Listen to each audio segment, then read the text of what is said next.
বাংলাদেশে গেলে আমরা বাংলাদেশে টিট করে নেবে, কেউ বুঝতো না। লাগবে না লাগবে না, এটা এখান থেকে উঠাইতে পারবে না।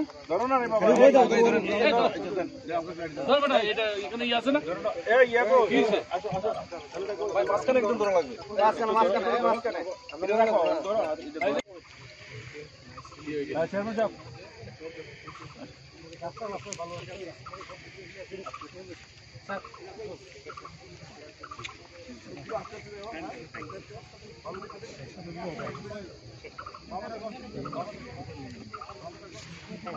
সাংবাদিক ভাই আসবেন, অপেক্ষা থাকবো। কিন্তু আগে তো আসতাম, এখন তো আসা বন্ধ হয়েছে। কি বলবো, পিছিয়ে দাঁড়াই জায়গা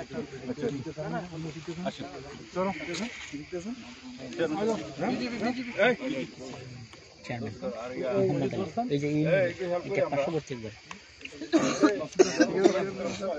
থ্যাংক ইউ ভেরি মাচ।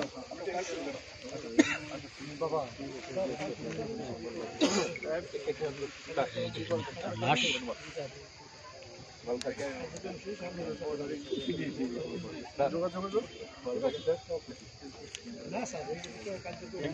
আরে একটা নিলে হইছে বাবা, কেরে ডোকা কি হবে না বলে না, কথা বুঝো না শুধু।